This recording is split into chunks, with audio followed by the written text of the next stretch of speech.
Tonight we dig into MLB's power rankings, updating them from earlier this year and seeing where teams stand as we approach MLB's trade deadline a month and a half away. Now, it does sound like a lot of time here, a month and a half, but that's right around the corner as far as baseball is concerned. We already saw one major trade send Rafael Devers out west to the San Francisco Giants for a package that included 4 different players to the Boston Red Sox. What teams are going to be selling next? What big names could be on the move next? That and much more ahead next here at the Upside Sports Network.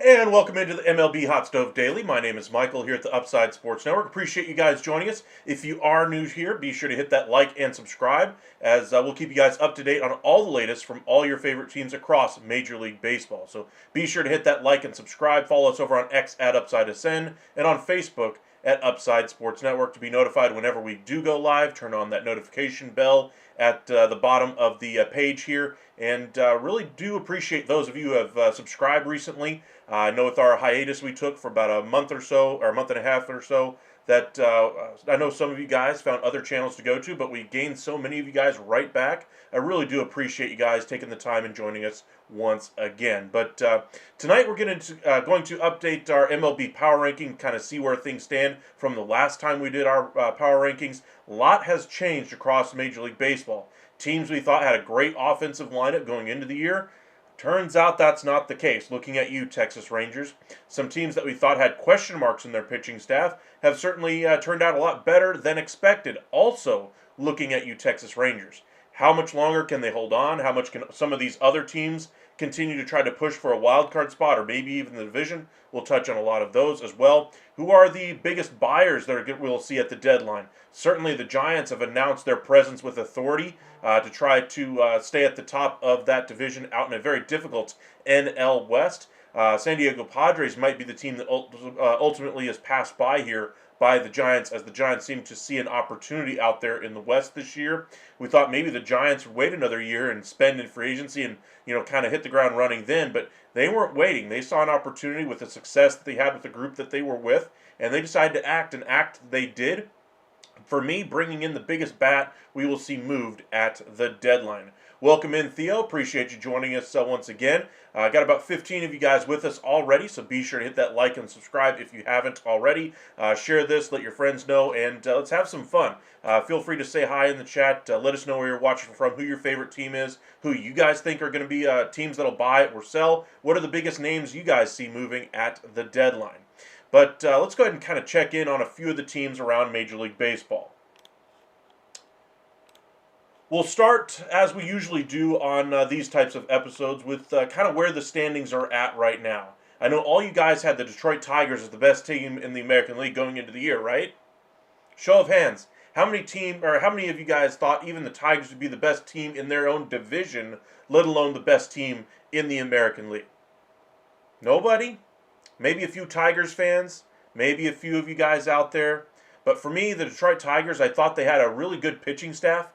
Big questions about their bullpen, and boy, have I been proven wrong about that one. And their offense has been way better than expected. I am expecting some regression to the mean here for both of those areas, and I think they'll try to reinforce those areas at the deadline. But so far, so good for the Detroit Tigers. Welcome in, Alex. Your team is the Yankees. Well, we'll talk a little bit about your Yankees here in just a second, as they are tied with the Houston Astros.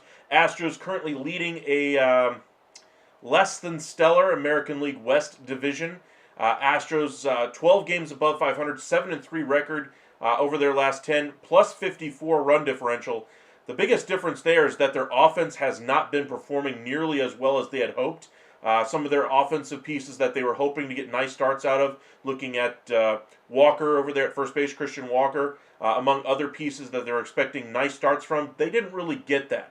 and their pitching staff was expected to be kind of a work in progress as arms came back throughout the year. We were expecting to get a couple more arms back here in the next couple of months for the Astros, but that's been really the bright spot for them as their pitching staff has kept them in it. Only 263 runs against. That's among tops in the American League. That's why they're tops in the AL West right now.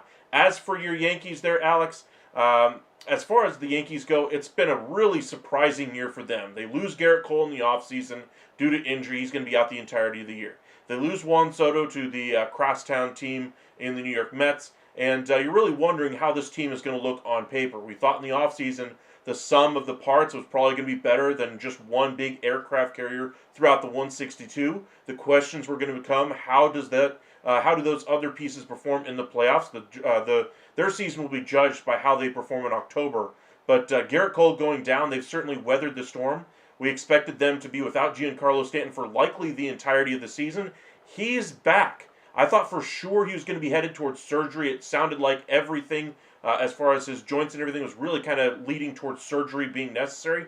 And ultimately he was able to push through and be able to get back here way sooner than I think anybody on the outside looking in thought was reasonably possible. Yankees had always held out hope and told us for months and months that no, he'll be back in June, maybe July at the latest. We'll just try to make him go through it this year, and in the off season, we'll address any lingering issues at that point. But boy, were we proven wrong, and good on them. They need his bat in that lineup, as their offense has been good so far this season. But I think as the year goes along, they'll need that extra thump in that lineup with Giancarlo Stanton. They're still going to miss the bat of Juan Soto as this season goes along, and especially in the postseason. That's again where I'm worried about their production. Do these pieces that they brought in still perform? We shall see. Pitching staff's been great. Luis Gil missed some time as well. We'll see how this pitching staff ultimately gets to the postseason. Devin Williams is expected to be their closer after trading for him before the season. He has not been very good so far. Luke Weaver was supposed to be their do-it-all eighth-inning setup guy. He's now their closer right now. But I would expect them to try to add a premium bullpen arm at the deadline. They look very good this year. AL wildcard, Rays could do a little bit of buying and selling right now. They're 41 and 33. I could see them moving on from Brendan Lowe, Josh Lau, or however you pronounce their names back and forth there. But I think the Rays could do a little bit of buying and selling, taking on a couple of poorly valued pieces from other clubs, which is what they always seem to do. And suddenly they become dynamic, powerful pieces for a Tampa Bay Rays organization. I expect them to do something similar this year. Does that mean that they're going to stay in wild card position? I think there's a question about that. I don't think they'll ultimately be able to hold on to one of those wild card spots. I think there are a couple of teams we'll get into here in just a minute that will bypass them. But what a year for Junior Caminero. So far this season, the long ball is his calling card right now, and he looks like the next aircraft carrier in that lineup, the first one since Evan Longoria. But again, buyer and seller there for the Tampa Bay Rays. Toronto Blue Jays, they solved their offseason issue in getting that extension done with Vladimir Guerrero Jr. Good on them, but I thought they should have handled their business a lot sooner. As it stands, 5-5 record over their last 10. Pitching staff leaves a lot to be desired right now. -8 run differential. They're going to need to pitch a lot better if they're going to stay in wild card contention right now. But so far, so good. But their biggest question mark going into the season were what was the future of Vladimir Guerrero Jr. They have solved that now. They can go into the offseason and try to market this team to future free agents and say, hey, look, you don't have to worry about Vladdy being here. He's already signed up. Let's go ahead and get you on this club and try to contend this year. Boston, they just demoted Christian Campbell, their second baseman, rookie sensation. They just got the extension done a month or so ago for him. Excited to see where this team is headed now with Rafael Devers out on the West Coast. Lots of payroll that they can go ahead and splash around here. I question the timing of the decision here. I wonder if they'd have been better off waiting until the end of the season. I wonder if they could have done this in the spring training, if they could have done this earlier. But during the season, it's difficult to see how this is going to go the rest of the way. It could go one of two ways. One way, you say, hey, this clubhouse is a little bit better now. Our young guys don't have to deal with the toxicity of a Rafael Devers. But now you also have to worry about the production that you're going to get, especially with some of those young guys, still trying to get their feet wet at the major league level, looking at Campbell, who just got demoted. You don't have that veteran bat to fall back on. This will probably put a pause on the trade discussion around Jarren Duran and other outfielders for the Red Sox. That position group now can find some at-bats at DH, and they'll be just fine. Thank you, Stephen, I really do appreciate that. Let's try to catch up on a couple of these comments before we check in on the next club here. Sean, welcome back. Will the Cubs be big buyers at the deadline? Guaranteed. This is an all-in season for the Chicago Cubs. They did not trade for Kyle Tucker just to say, hey, we'll just add around the edges here at the deadline and call it good. No, this is an all-in type of ball club. They told us that before the trade for Kyle Tucker, that this was going to be an all-in offseason for them. They did prove us that with that move of Kyle Tucker. Now they're going to have to go out there and supplement that pitching staff. For me, they need to add some starting pitching, and we'll touch on quite a few of the starters that could be available for them to try to pursue. Theo, Blue Jays fan, hoping we can go all in on a top-of-the-rotation starter at the deadline, but don't think that's likely. I agree with you completely there, Theo. I think the idea for fans to, that they want them always try to contend, I think is always going to be there. And I think they're in a good spot this year, even without making a move, that they'll be right around the wild card picture. The question will be, how do the arms that they have produce? Do they move on from Max Scherzer if he can get back and healthy and produce all those kinds of things? Or do they just view Max Scherzer as their quote-unquote trade acquisition at the deadline and just see if they can make a run at it at that point? But that's something to kind of keep an eye on out there in Toronto. As far as a top-of-the-rotation starter for them to acquire, one of the arms that could have been available, it sounds like Chris Sale will not be traded by the Atlanta Braves. Anthopoulos coming out today and saying as much. We shall see. We've seen so many different front offices come out and say, no, we're not trading this player over and over and over again, only to, of course, say, well, we had an offer we couldn't refuse. We thank Chris Sale for his service, but we see an opportunity here to improve our Atlanta Brave ball club, not just this year, but for years in the future. You know the spiel. But do I think Chris Sale ultimately moves to, say, a team like Toronto? I don't think so. I think Toronto's probably going to hold their powder dry and try to add at in the offseason. And then after they get their additions done in free agency, if they decide to go after a trade at that point, I think that would be the time for them to get things done there. Sean, will the Cubs be big buyers? I just talked about this one anyway, but I do believe the Cubs will be big buyers primarily for rotation help. Until the comments today by Anthopoulos about Chris Sale, I thought they were the team for Chris Sale. Now with him off the board, in theory, there are some other options that they can go with, some that they've been with before. But I do think there's some teams that have a multitude of starting pitchers that could be on the market. Looking at the Arizona Diamondbacks, they are loath to sell. Their GM said he was never going to go through a rebuild process there with the Arizona Diamondbacks. With that being said, Burns is down for the year, obviously with an injury. Poor performances so far from Kelly and Gallen has left them around that 500 mark. Naylor's in the final year of his deal. They could do a little bit of offloading some one-year deals and kind of retool for next year. In that case, I think the Cubs would be a great fit for a guy like Zach Gallen, Merrill Kelly, names like that. The Texas Rangers, after their 3-game sweep at home from the Kansas City Royals, we got to rethink this team right now. Their offense has not been very good. They need to solve their issues internally first with some of their big-name, big-contract guys. And then some of their guys that they were expecting to come from their minor leagues are not producing at the level expected. Now, I do expect some of those young guys to turn it around, absolutely. But some of these veterans look like they're on the final legs of their careers here as far as offense is concerned.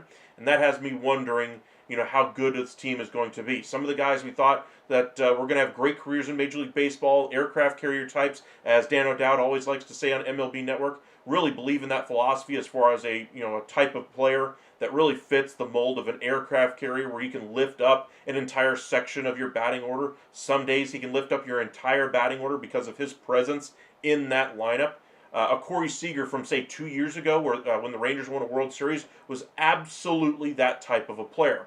A player that was always viewed as a future aircraft carrier for the Texas Rangers. Josh Young just looks nowhere near that type of player, that ascending player anymore. I think not only has he plateaued, he started to regress offensively, and I just wonder if the Texas Rangers, as you say there, Sean, with the Cardinals being sellers, if the Rangers do decide to add at the deadline, which I think they're loath to try to sell. I think Bruce Bochy being your manager, Chris Young being your president of baseball operations, you're a very competitive ball club. If you're within, say, 3 to 5 games, no matter how many teams are between you and that wild card spot, if you're between 3 and 5 games of that final wild card spot, I don't think Bruce Bochy would allow you to sell. I don't think Chris Young would allow you to sell if you're a Fenstermaker, the GM of the Texas Rangers.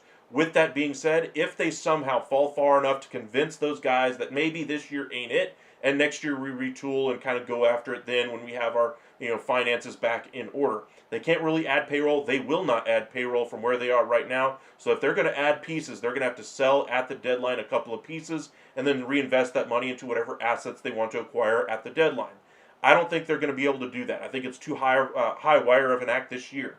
I think most likely scenarios they probably add one small little piece around the periphery, maybe a late inning reliever or closer type to kind of solve some of the issues at the back end of the bullpen, and maybe a bench bat who could be a third or fourth outfielder for them and help address some of the limitations they have offensively this year.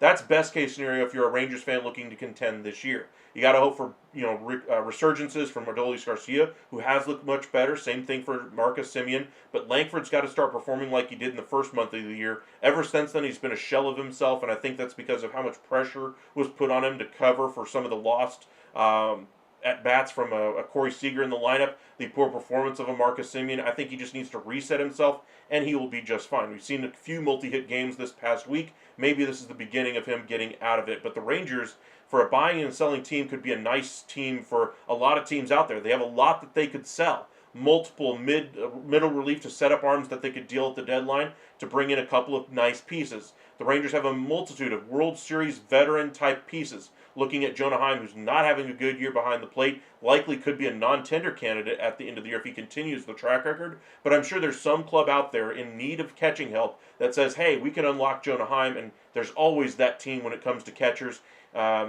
He's not the worst catcher in the league. Obviously, he's still a good defensive catcher there in Texas. But the offense needs to come around. That was his calling card, which made him an AL All-Star starter a couple of years ago. But as far as the rest of the team, they do have Adolis Garcia, World Series heroics, late game heroics. He could fetch a decent prospect in return if they decide to completely sell at the deadline. On the pitching side, Tyler Mahle in the starting rotation, once he gets back and healthy, has had a sub 2.5 ERA so far this year. He's looked very sharp. Nathan Eovaldi, I don't think is going to be going anywhere. Neither will Jacob deGrom. But they could move on from Patrick Corbin relatively easily. How weird is it to say him as a trade deadline candidate when he's had a 5.5 to 7 ERA the last few years there in the Washington? But he's performed great for Texas this year. You just can't let him go to anybody in that third time through the order. He is not equipped to be able to handle the third time through the order anymore.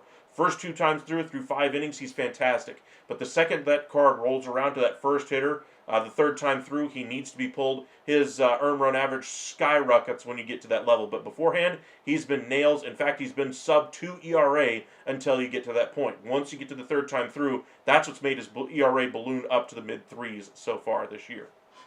All right. Theo, who do you think could be the favorites for Freddie Peralta if he is, in fact, traded?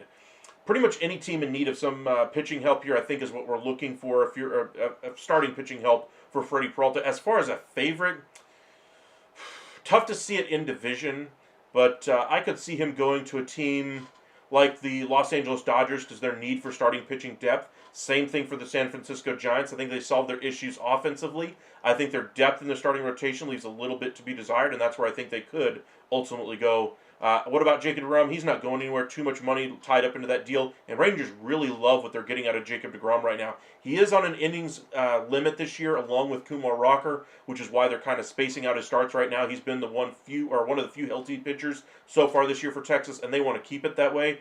They expect to contend this year, next year, and years in the future. And deGrom is a big part of that future. Same thing with Nathan Eovaldi. All right, let's kind of round out our discussion on the American League side of things, and we'll get into the NL side. Cleveland Guardians, 4-6 in their last 10. This is not a great offensive team by any stretch of the imagination. We didn't expect them to be going into the year. Pitching has been a little bit of their issue for them. I think this could be a sneaky team that sells big at the deadline. I think this could be the out-of-nowhere Josh Hader type trade where we expect it and expect it and expect it for year after year after year at the deadline and in the offseason. And we always talk about it, and then the one time we don't, boom, we get the Josh Hader trade. I think we could see that with Jose Ramirez right now. Not that he's going to ask for a trade if the Guardians want to trade him. I just think that they're going to get a very big haul based off of the offense that's available on the market right now. You look at Rafael Devers. That's the biggest bat. Who's the next best bat you're going to see moved after him? Maybe Marcell Ozuna. Maybe Ryan O'Hearn. That's not exactly great pieces to be looking for at the deadline. So if Jose Ramirez suddenly became available, you could get some massive talent in return if you're the Guardians. Same thing in their bullpen. Cade Smith is an elite setup guy, could be a closer for somebody this year in a postseason. Same thing for Emmanuel Clase. He's been lights out the last couple of years anyway.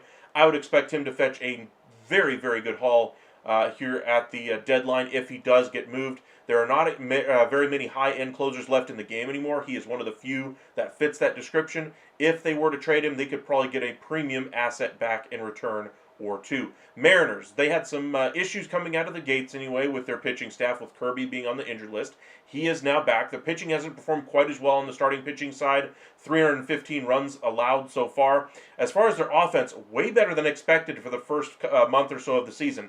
It's certainly started to step back here a little bit, some regression to the mean. I still think the Mariners are in a really good spot right now with what they have in Kyle Raleigh, who's really taken that next step to superstar level catcher this year. Minnesota Twins beset by injury right now, 3-7 in their last 10.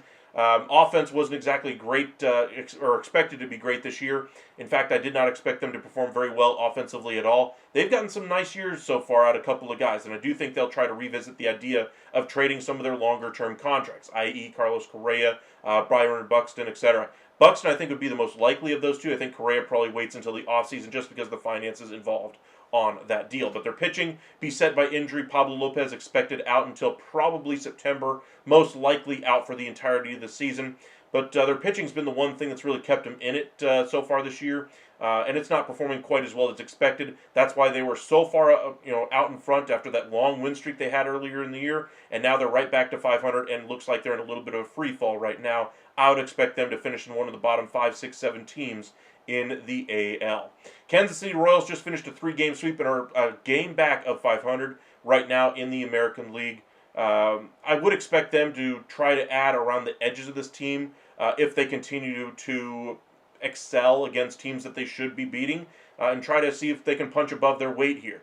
Cole Ragans is expected to be out until after the All-Star break, so maybe a starting pitcher depth piece could be something they try to acquire here shortly just to get them through. But for the Royals, their offense hasn't been nearly as good as expected. 253 runs scored so far. I talked a little bit about how the Rangers have a poor offense. They're 270 so far. Royals are worse than that. Their pitching has been great so far. Bullpen has looked really nice for them. But for me, their offense needs to do a little bit more than what they've been so far. Angels, 2 games under 500, 6-4 in their last 10. They're up and down so far this year, as you expect with such a young team. Wash out there trying to iron out some of the kinks in some of his young players. And really love the energy that they have in the ball club. However, I don't think they're getting anywhere near a wild card spot. I think it's delusional to believe they are. I do think they're in a good spot, though, to be able to recruit some nice pieces here at the deadline. Bullpen pieces are always going to be in demand, and I think they have a couple of nice assets back there that they could deal here at the deadline. Ward on the offensive side could be another piece as well. We talked already about the Texas Rangers a little bit. I'll just touch on them briefly here. 36 and 39, I believe, right now. They're 3 games under 500 right now. It's 6-4 in their last 10, but they just came off of a 3-game losing streak after things looked like they were turning themselves around the last 3 series anyway. They get a couple of road series wins anyway. Looks like things are going up and up and up. And then all of a sudden just looks like the floor came out of their offense once again against the Kansas City Royals. Their pitching is starting to get a little thin as Eovaldi's on the injured list and others as well that started the season with them. I would expect them to try to continue to utilize some of their depth in their bullpen to try to make things work until Eovaldi gets back. But right now, I think they're running on fumes, and they need that offense to carry them right now, as their pitching has carried them for over 2.5 months of the year so far. They need this offense to finally show up. Orioles got off to a terrible start this year, but with their firing of their manager, they got a nice rebound from that, kind of a nice win streak anyway, but they're back to 11 games under 500, 5-5 so far over their last 10. Pitching has been terrible for them. Offense has been nowhere near expectations. Talking about some other pieces on this club anyway, though, Adley Rutschman has really been a disappointment for me. I think there needs to be a discussion as far as is this a blip on the radar, or is this something we need to look a little bit more closely at Adley Rutschman and say, hey, look, I know you love playing catcher and it's invaluable having your bat back there behind the plate, but if you can't keep up your offensive numbers and still be able to be behind the plate, I'd rather have that offensive production. We'll figure out the defense behind the plate with some other pieces, but we need that bat in the lineup. I wonder if we see some changes there with how he is utilized on that ball club. A's 30 and 46, 450 runs allowed so far this year. Expect that to go through the roof over the summer. That is just the way things are going to go out there in a AAA ballpark. The ball is just going to fly in the summer. Expect massive runs in any game with the A's right now. So if you are a if you are a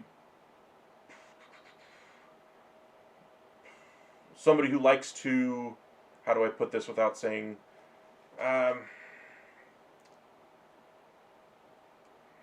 if you like to look at the Vegas aspect of it, I guess we could say, that would be a nice place to look for the over on pretty much any run total before first 5 innings. Any of those are going to be pretty much the over on all those. White Sox, 23 and 52, but the way they're playing right now with Venable as their manager, a lot more passionate right now, a lot more youth on that team, a lot more to look forward to. Now, this is not going to be a contending team. They have a couple of pieces in the bullpen to sell, but that's about it. On the NL side of things, Sean, is PCA an MVP candidate? I think he's in that discussion. Do I think he is the MVP? I think it's way too early to have that discussion, honestly, or as far as putting a favorite or anything like that. But I would say he's at least in the periphery of that conversation right now. But Dodgers, of course, now back on top in the NL West, as we all thought it would be. But I think we have to reset expectations. They're not going to reset the win record of the entire league anyway. But their pitching is going to be elite once they get their arms healthy. 5-game win streak right now, 8-2 in their last 10. Their runs scored is off the charts. Their pitching, though, leaves a lot to be desired with 340 runs allowed so far. That will be addressed at the deadline. Cubs, 5-5 in their last 10 anyway, 45 and 29. I think this is a good offensive ball club, a little bit better than I even expected, and we'll have to see where the Cubs decide to go to get some pitching help for them. Mets, 45 and 30 along with the Philadelphia Phillies. 2 good teams so far this year. Mets have lost 6 straight so far to kind of allow that gap to be closed up here a little bit. But for the Mets, it's going to be all about getting Juan Soto going and looking for a proven number 1 at the top of the rotation for a postseason series. For the Phillies, they really needed to kind of shake off the last few years after they failed in the postseason in spectacular ways. For the Phillies, though, it sounds like Zach Wheeler could be hanging it up here in a couple of years. I think this is one of the best teams Philadelphia's had in recent memory. It's just a matter of them figuring out how they're going to keep everybody healthy for the postseason first, and 2, be able to perform when they get there and not let the moment get too big for them. Let's see here.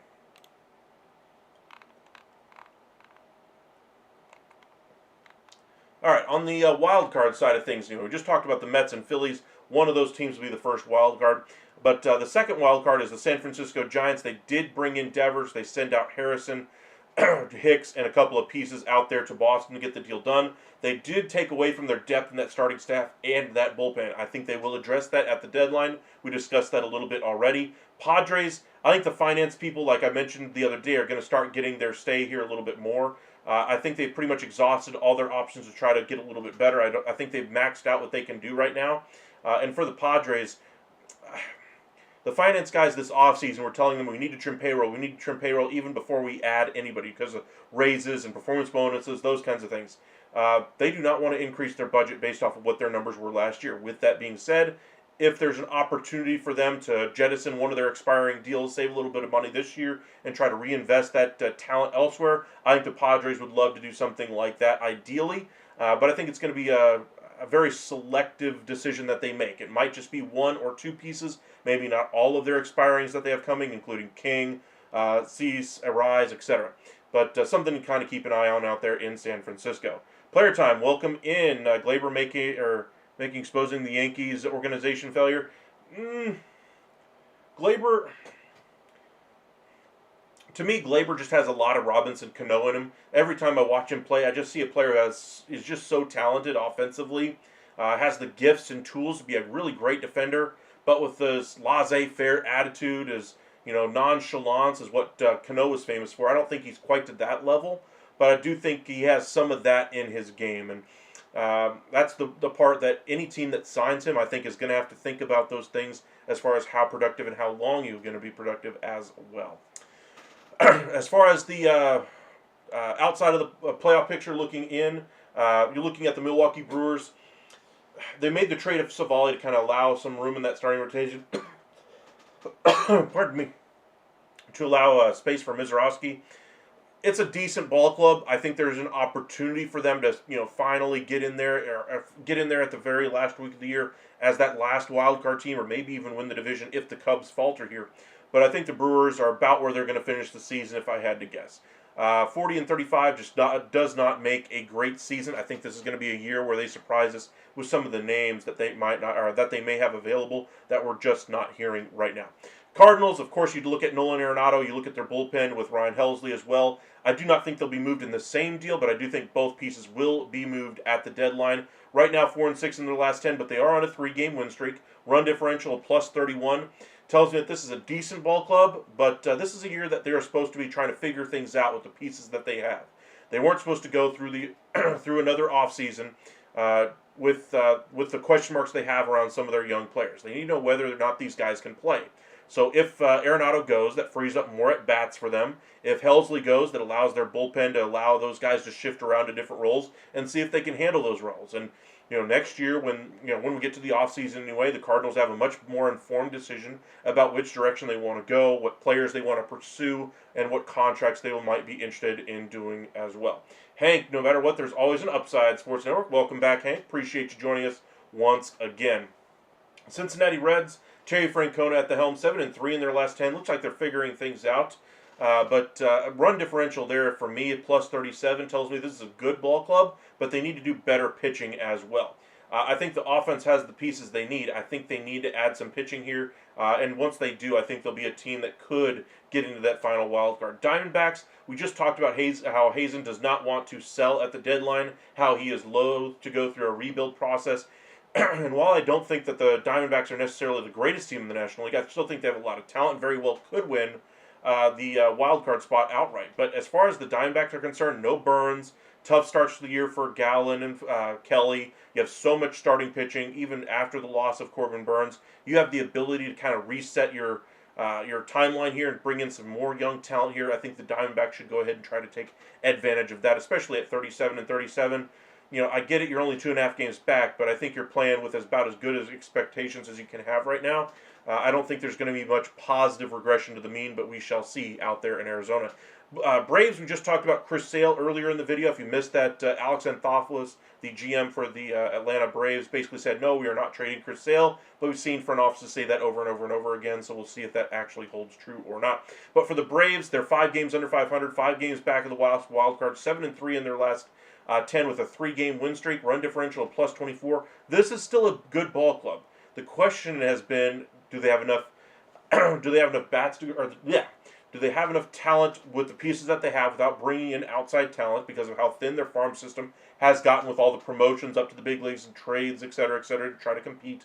Or do they try to surprise us and come out of nowhere with, again, like I mentioned with the Jose Ramirez deal, maybe they try to surprise us and make a deal with Ronald Acuna and see what kind of value they could get for him, or Austin Riley as well. I think that's where things are going to go here if things go the Atlanta Braves, if things in Atlanta go the rebuild for a year kind of a way.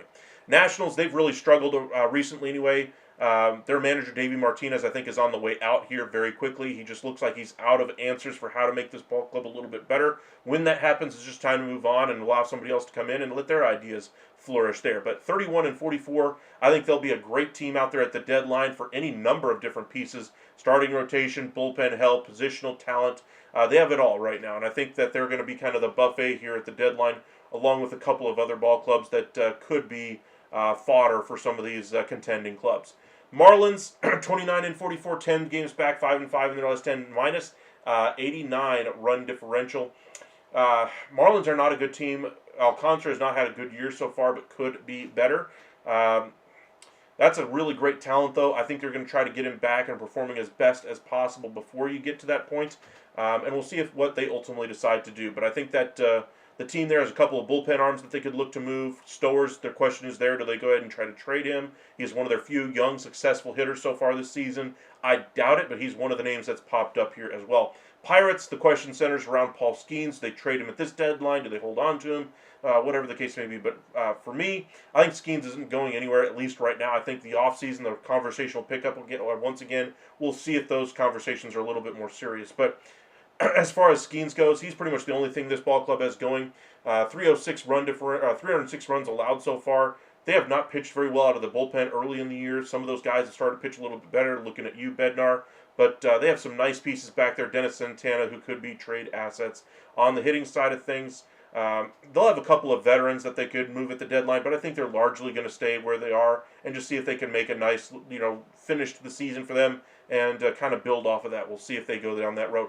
Last team here, Colorado Rockies, 58 anyway. One of the worst teams in the American League, or in the entire league anyway, if not the worst. But a nice 7-7 stretch recently kind of has helped steady this club after letting go of their manager. But 5-5 in their last 10, minus 196 run differential, almost a 200 run differential difference. But look at that pitching. 457 runs allowed so far. That's got to get better. They have some good young talent coming, like a Dollander. But we'll have to see which direction they decide to go with as far as team building, chemistry. What type of philosophy are they going to be as a team? Are they going to be looking for college players? Are they looking for high school players? The high school guys are going to take a lot longer to try to get up to the major league level. As far as the college guys, those guys are usually ready within a year or two if they are really the high end pieces. But we shall see. But appreciate you guys joining us. If you guys are new here, be sure to hit that like and subscribe. We'll be back here in just a moment with our MLB Power Rankings. Kind of discuss where our standings are at right now. We'll get into a little bit more of the buyers and sellers conversation tomorrow night. But we're going to get into this weekly power rankings that we're going to be doing here going forward. So if you are new here, be sure to hit that like and subscribe. And we'll be back here in just a moment.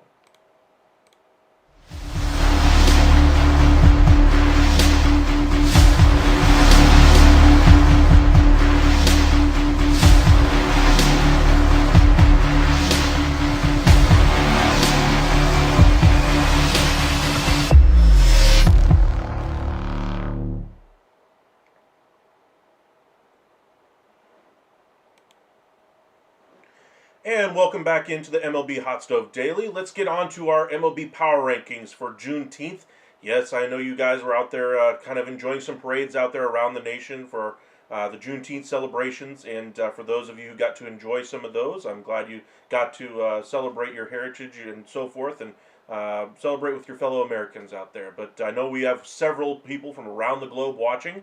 So that's kind of what happened around the U.S. today. But there's a lot to get to around in Major League Baseball. We just touched kind of on the record so far, but we talked a little bit about about the buyers and sellers market. But one thing you want to consider when you're considering whether or not to buy or sell at the deadline is how do you stack up against other teams. For instance, I'm a Texas Rangers fan, so if I'm in that front office, I'm looking at the other teams in my division first and saying, hey, do I have a chance at the division? And as of right now, if I'm a competitive guy like Chris Young anyway, if I'm a competitive guy like Bruce Bochy, who is there to win and win only, I'm not exactly looking to tear this thing down. I'm not looking for a 3-4 year long rebuild or anything like that.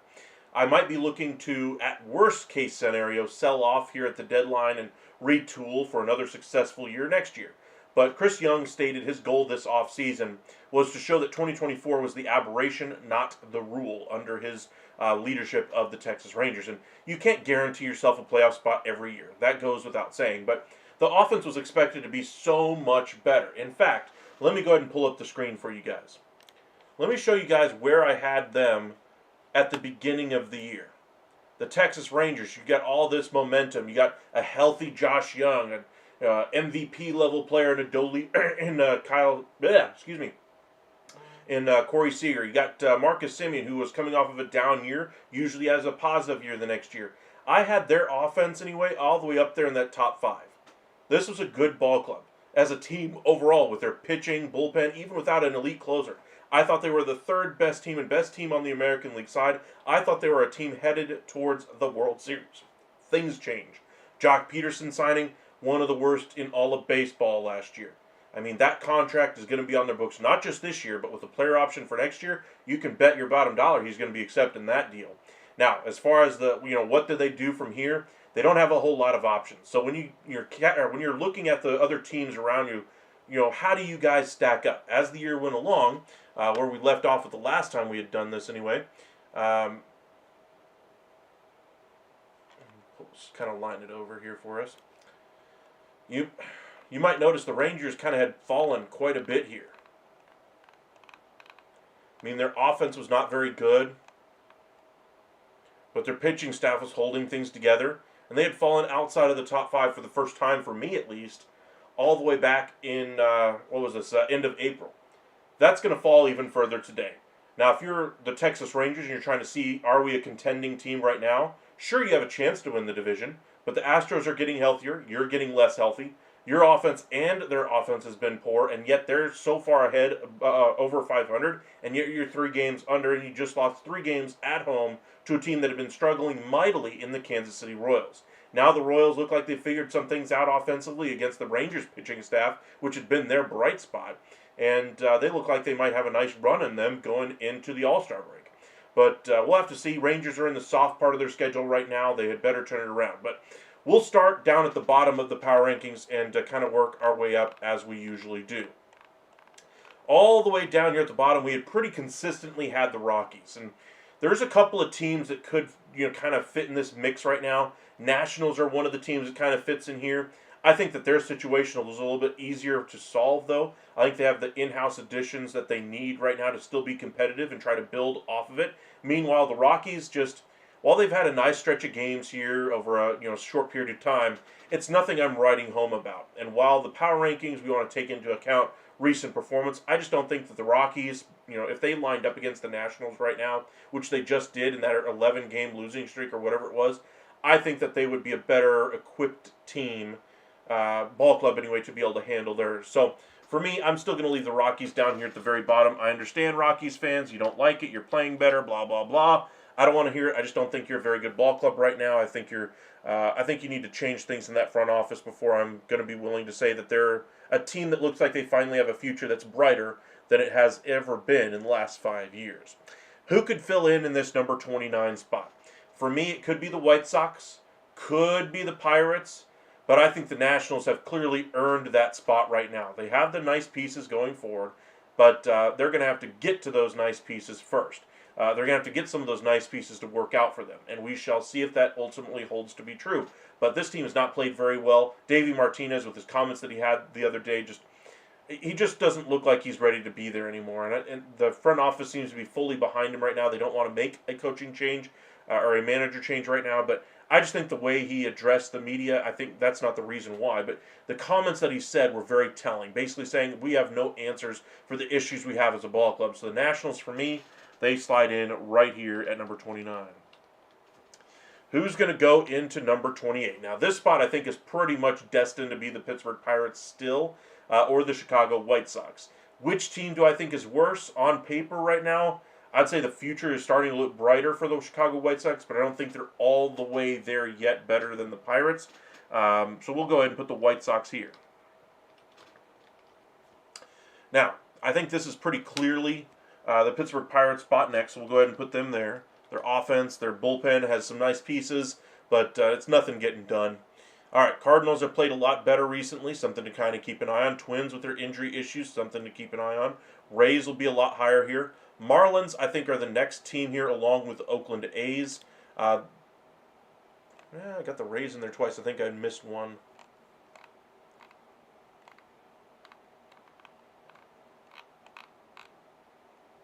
Okay. I think one of those was supposed to be the Red. No, it wasn't the Reds. I'll think of it later anyway when I go through the list. But I think the Marlins are pretty solidly in this spot for me.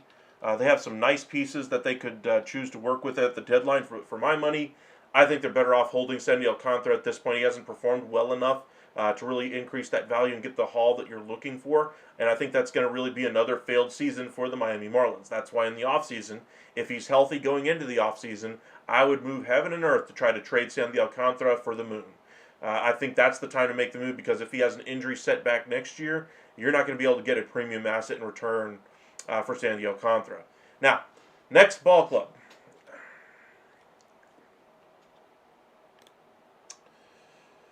Twins are struggling a little bit here, but I think the A's are right in this ballpark because of their issues on the pitching side of things. Orioles have played a little bit better, but for my money, the Athletics are pretty clearly the 25th best team right here. There we go. Now, let's go ahead and look at the standings once again and just see if we're missing anybody here. We've gotten all the last 4 teams here in the National League side of things. On the American League side of things, we've got the bottom 2. Orioles 6-4 in their last 10. Pitching has not been very good. Their offense is showing signs of life. Angels are in this ballpark as well. 6-4 in their last 10. 2 games under 500. Let's see. I don't think this is the spot for the Reds. Just seeing if anything else is just jumping out at me.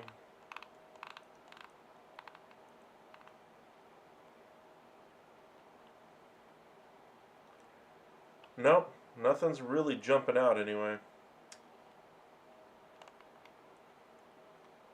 This probably will be the spot for the Angels. I think it is.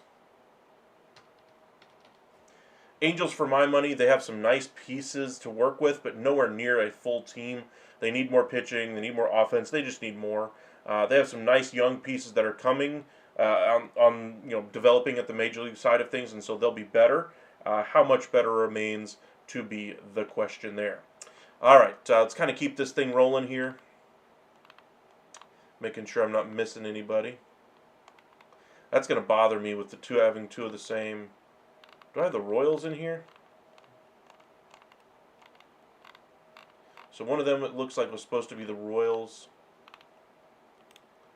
I'm going to guess I was going to put them... I'm going to guess I was putting them right there at that time. Okay. Now, let's flip back over to our standings and just kind of see if we're kind of making sense so far. Orioles got to be kind of in that next conversation, along with the Rangers and the Royals. On the NL side of things, I think the Braves have pretty clearly got to be right in that next mix, along with the Diamondbacks. Do we go Braves next? Do we go Orioles next? 10 games under versus 5 games under.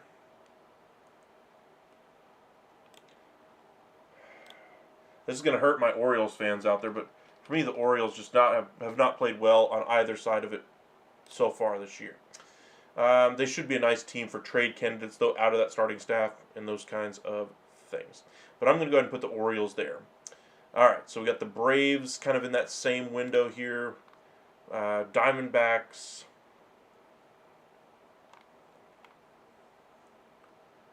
Royals and Rangers. Okay, so do we put the Braves? I think the Braves have to be the next team here after the Orioles. I think they're so similar as far as value right now, or at least in their rankings. Royals have got to be in this next conversation. Diamondbacks got to be in this next conversation. I'll go ahead and say Diamondbacks just because I don't believe where they are now. I think they'll be both better and worse in some regards. If they decide to hold on to their pieces, I think they're going to try to stick it out and make it work in certain areas. If they try to sell here at the deadline, I think the Diamondbacks could really reload and retool for next year quite well. I think they'd get a pretty penny for any of those assets that they may have been getting calls on from other clubs. As far as the next ball club here, I think this is where we're going to put the Rangers all the way down at 20. We look at their standings one last time. Yeah. I think the Rangers pretty easily have to fit right here. Hey, they're a top 20 ball club, which again, for Bruce Bochy and Chris Young, says, hey, let's compete. But again, I just think they'd be so much better off by selling the pieces that they can. Jonah Heim would save them around 5 to 7. Adolis Garcia saves them a lot more than that if they traded both those guys at the deadline, something to kind of keep an eye on. But we shall see which direction they decide to go. All right. Now, as far as the next ones here, pretty much got all of those so far. Reds, Cardinals. I think the Royals pretty much got to be in this next conversation along with the Twins. Mainly because of the issues that they have on their rosters right now more than anything else. I'm going to go ahead and put the Royals first just because I don't believe in their ability to keep their bats going so far. They've proven the inability to do so so far this year. All right, so the Royals go to number 19. I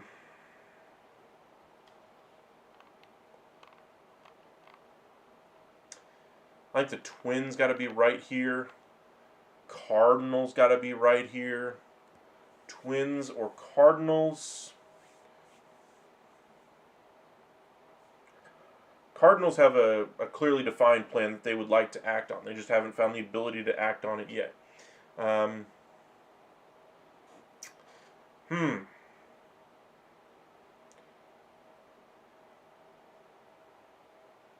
Reds are in this conversation, yeah. Reds, Cardinals, and Twins.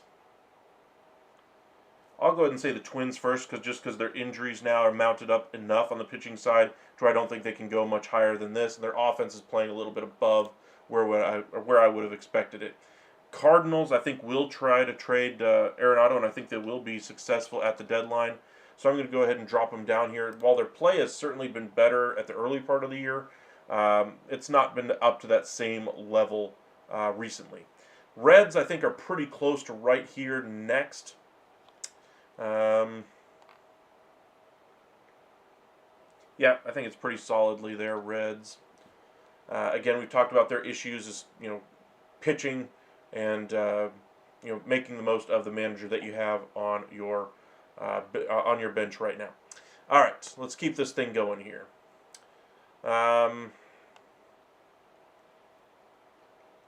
Brewers are one of the first teams out.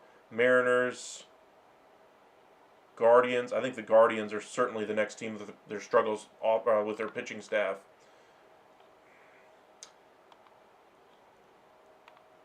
Oop. Let's see here. I'm going to go ahead and put the Guardians here next. They find a way to stay in ball games even with their issues that they have. But I'll put the Guardians there. That means I think the Brewers pretty much fit in right here. I think they're going to have to figure out their rotation and how to get the most out of their young guys that they're calling up right now, but we shall see. All right, so it's pretty much all of the non-playoff teams on the NL side of things. On the AL side of things, we've talked a little bit about all those so far. Mariners would be one of the next ones, although I think Toronto has a good case to be number 13 here. Yeah, I'm going to go ahead and go Toronto just because I'm not a believer in what they have on their roster. And I think if they played pretty much anybody decent right now, they would have their struggles. Toronto. Let me put the Blue Jays. That way it's consistent with previous rankings. They pretty much stay in the same spot here. I think the Padres got to be in that next tier. Boston's got to be in that next tier. If I'm picking between those two, Boston and San Diego, I think that the Padres have maxed out their talent, which is why I'm going to stop them there. Next team is the Red Sox because they're still learning on the fly with some young players they're trying to get to, learn how to best play the game. Our top 10 here. Seattle's got to be right on the edge. Tampa's got to be right on the edge.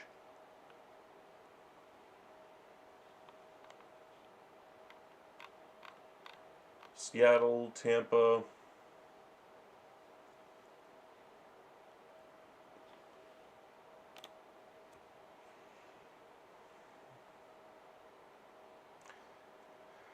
I just don't think the Rays are going to be able to keep that up as high as they are right now. I think they will eventually falter. But I still think they'll be good. Let think the Mariners are the next one.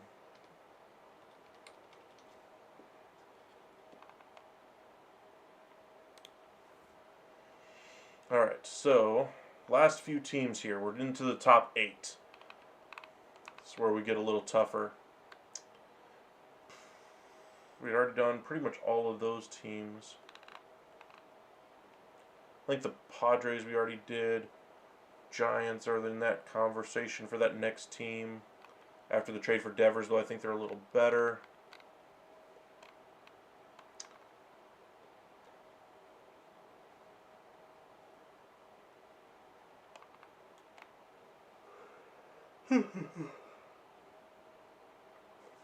Pardon me. Let's see. 2, 3, 4.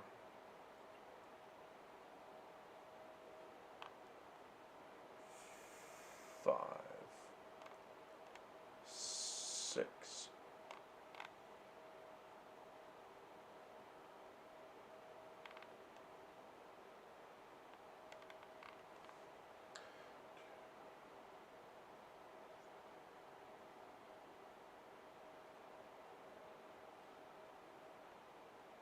Did I miss one? Did I put one on here already twice?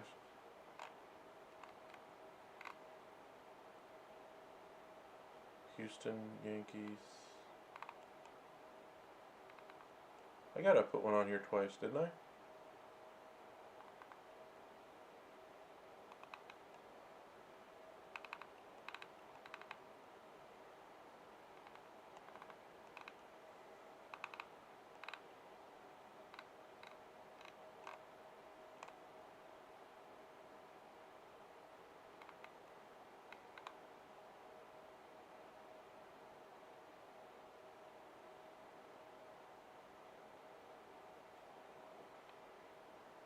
I think I put one on here twice because I think I've got one too many teams. I'm just not seeing it. Maybe I'm blind.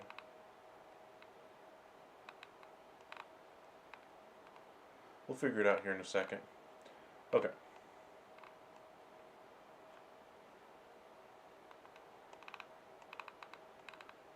Have the Rays down here.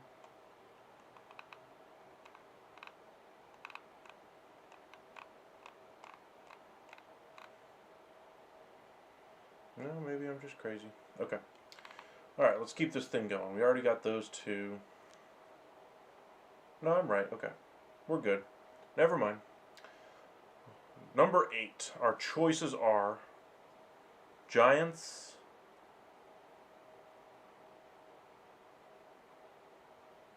Mets, Phillies, Astros, Yankees, Detroit. My 8th place team, I think, is pretty solid right now, the Giants, because they aren't complete.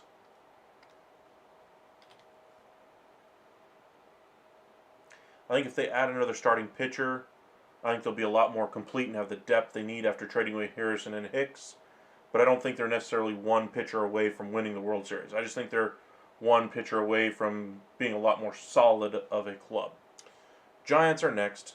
So that leaves us with Philly, the Mets, the Cubs, and the Dodgers on the NL side of things.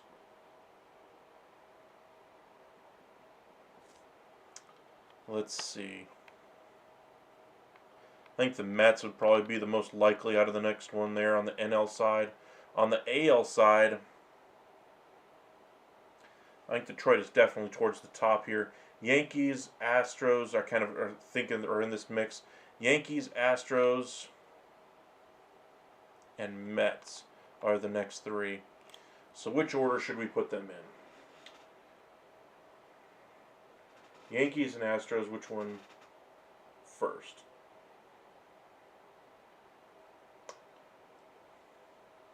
I think it's a pretty close toss-up, honestly, in my mind.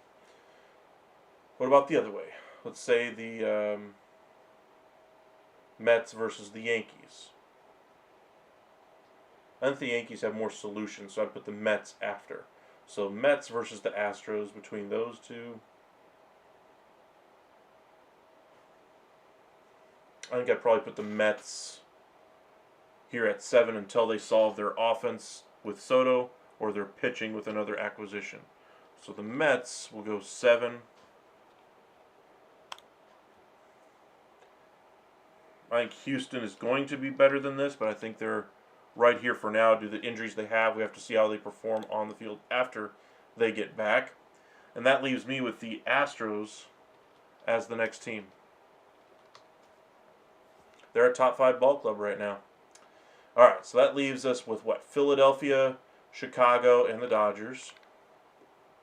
And that leaves us with... Oh, I just did Houston.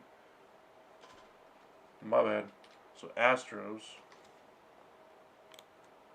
Then the Yankees. Excuse me.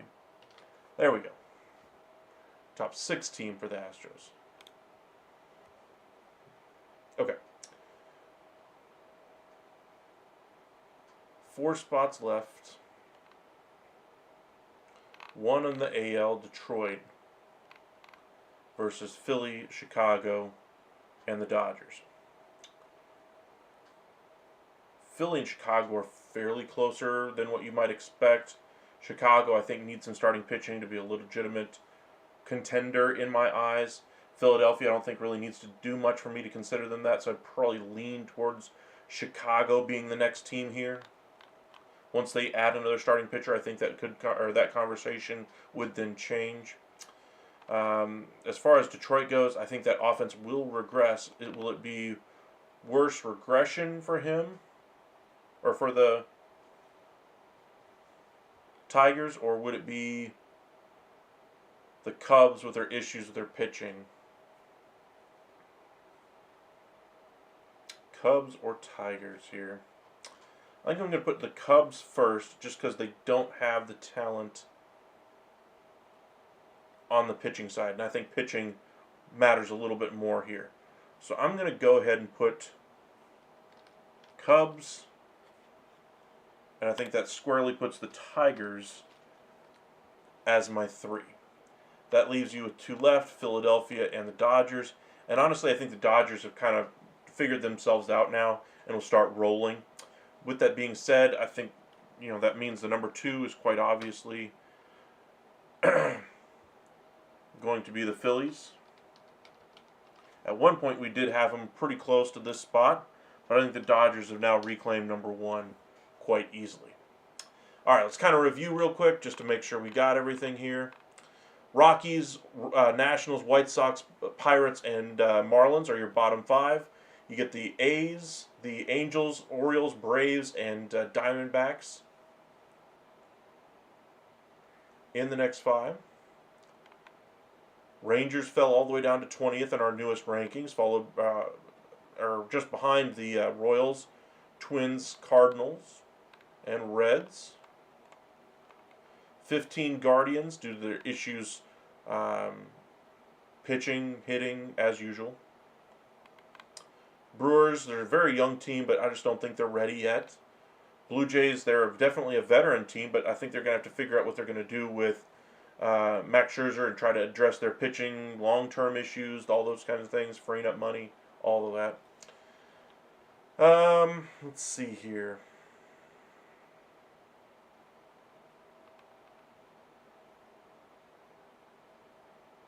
Late to the party. Welcome back, Master Vinman.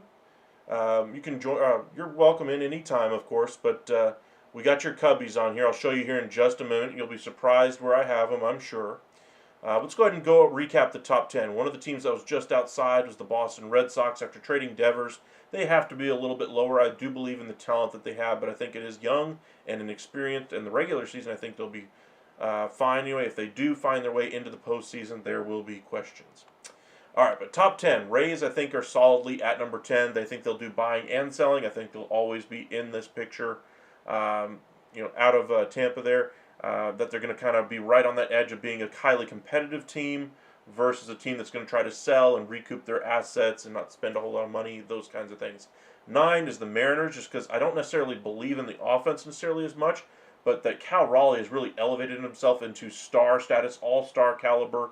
superstar status with that Seattle Mariners ball club. He looks fantastic as a catcher, which is great for a sport that needs catchers to start providing more offense. As for the Mariners, great starting pitching, great bullpen, and it's only going to get better now that it is getting healthier. And we'll have to see how that pays dividends on the field. But they're in a little bit of a free fall recently as well. I think they will pull out of the nosedive and get their season back on track. Giants, they get in here at number 8 for me. The Giants just don't have enough depth on the pitching side after the trade for Devers, bringing him in, sending out Hicks and Harrison. They're going to have to fix that issue for me, whether that be just finding it out there with waiver wire claims, late free agent signings, those kinds of things, or if they just make do with the pieces that they have. But for me, Giants are pretty solidly in there at number 8 because of the lack of depth on the pitching side of things. Their offense should be much better with Rafi Devers. Mets, I think they're here because of their recent struggles, mostly there, as well as some of the issues with the Juan Soto, with the production from Juan Soto, the way their rotation is set up, how they'll compete in October. But for me, they're right in there at number 7. 6, we got the Astros. They're a good, solid ball club this year. Very similar offensive numbers to the Texas Rangers, a little bit better, obviously. But they've been able to figure out their issues. Meanwhile, teams like the Rangers just haven't been able to offensively. Their pitching staff's been really good down there in Texas. Astros weren't expected to be a great season for them going into the year because of all the injuries on their pitching side of things. Yet they've performed quite admirably so far on that in that aspect. So we'll have to see which direction they decide to go there. All right, number 5, the New York Yankees. Yankees weathering the storm of Garrett Cole and the loss of Giancarlo Stanton for a few months, and they've somehow managed to keep everything rolling here.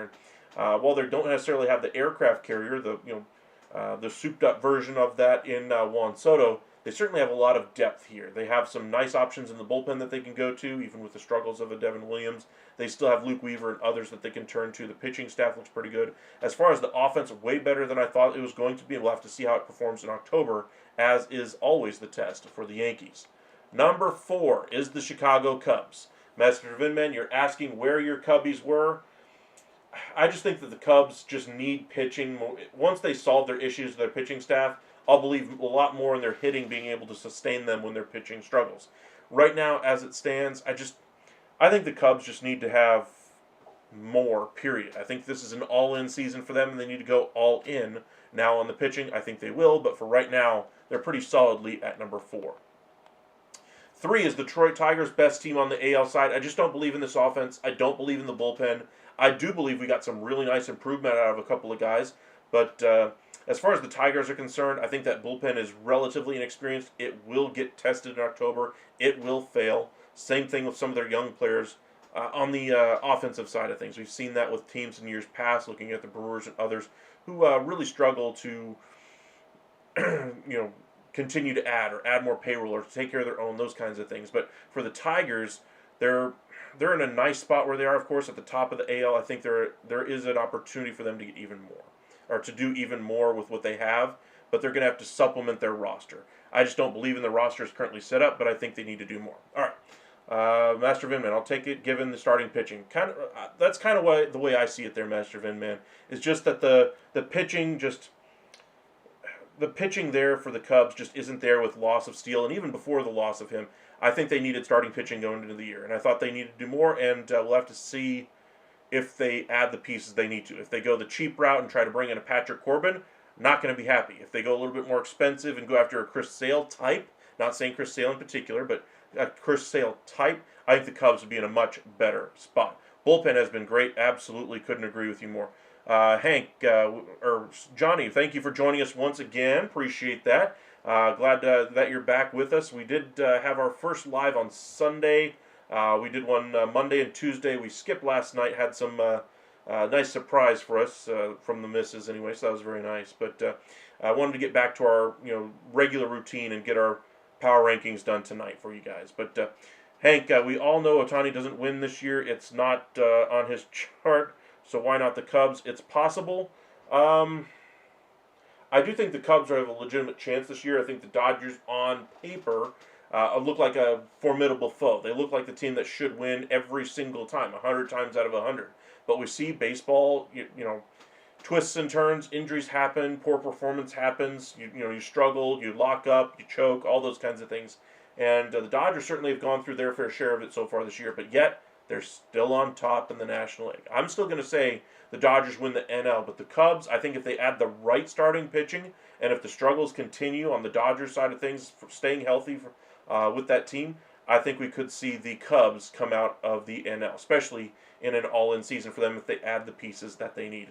Bullpen has been great, surprisingly. Absolutely agree there. Their bullpen has been much better than I even expected as well, even with the improvements that they made to it. I thought they were going to be better, but I don't think anybody thought they'd be this much better than where they were last year. Hank, Cubs or Mets or versus Yankees or Tigers would be fun. Tigers for me would just be a tough watch. Tarik Skubal would be the one game I'd probably watch, and then the others I'd probably be like, oh, what was the box score if I'm being honest, especially with Joe going down due to injury. For me, I just think the Yankees have more storylines. They have better pieces at different spots here. There are other teams on the American League side that I think are in better spots to get to and win a World Series. Tigers, I just think, are a relatively inexperienced ball club, and while it would be fun for the novelty of it for the first time or first minute or so, I think that we need better talent on the field. But if the Tigers somehow get past the rest of the teams in the American League, so be it. As far as the Yankees, I like what they are as a team. I thought they'd be an AL champion or ALCS team before the injury to Garrett Cole. After the injury to Garrett Cole, I thought he was going to be, or that the Yankees were going to be a kind of a borderline playoff team, maybe a wild card. But ultimately, they played a lot better than any of us expected after the injuries they had at the beginning of the year. Cubs or Mets, I think both of those teams would be great in a World Series. I'd be up for either one of those. Cubs offense has cooled off. It has, but it is still pretty darn good. I think that they will add another piece here or there, bench bat here or there, something along those lines. But for me, the pitching is the issue for them. I think they have enough offense for me. If they can only do one and not willing to part with too many prospects, I think that's the route they will ultimately go. Cubs impressed me. Torkelson, he's been better. I will say that as well. All right. To kind of wrap up our discussion here, number 2 went to the Philadelphia Phillies. Phillies are a great ball club this year. Turner's playing much better. Getting great production out of Jesus Luzardo. Did not see that one coming at all. I really thought this was kind of a waste of a trade for them. I thought there was other opportunities that would have been better. Boy, was I wrong. And if I had one take this offseason that was wrong, that was probably the one that I was most wrong about, as well as the Rangers offense. Those two, probably the most wrong on both of those accounts. Master Vinman Pete Armstrong is fun to watch. Absolutely. True 5-tool, player, all those accolades, etc. Speed kills. They have a whole bunch of, or he has a bunch of power in that bat as well. Really great interview from what I've seen as well. He's going to be a fun player for Cubs fans to watch for a long time. NL is nuts. NL West specifically is going a little crazy this year. For the Dodgers, number 1 once again. I just think the Dodgers are so much more talent than pretty much anybody on paper. Got to play the games, of course, but I think once they get to October, they'll turn it on, and we'll be seeing some surprising series results once we get to October with the Dodgers. All right, appreciate you guys joining us this evening. Be sure to hit that like and subscribe. If you are new here, we'll be live again tomorrow around 9 o'clock. So be sure to hit that subscribe. Turn on that little bell at the bottom of the screen. That little thumbs up next to us. It's kind of low for the amount of viewers we have right now. Let's see if we can bump that up a little bit. Get a few more of those likes. It really does go a long way to helping out this channel. With us just getting back into the groove of this thing, and day in and day out of doing this with you guys. Let's see if we can get a little bit more audience in here and a little bit more activity in the chat. Appreciate those of you who have been active in there. Master Vinman, Hank, among others. Really do appreciate you guys having some fun with us here in the chat this evening. Theo as well. Johnny, welcome back as well. Quite a few guys spending some time with us once again. Thank you guys for making this a lot of fun to cover the MLB. We'll have our Tuesday Upside Sports Talk show going again on Tuesday. We'll talk a lot of NHL, NBA, and we'll touch a little bit on the NFL as they gear up for training camps in a few months. But lots of fun out there. Really do appreciate you guys having some fun with us today in the chat. Have a good one, Theo. Thank you. Appreciate that as well. But stay safe out there, and we'll be back live again tomorrow around 9 o'clock.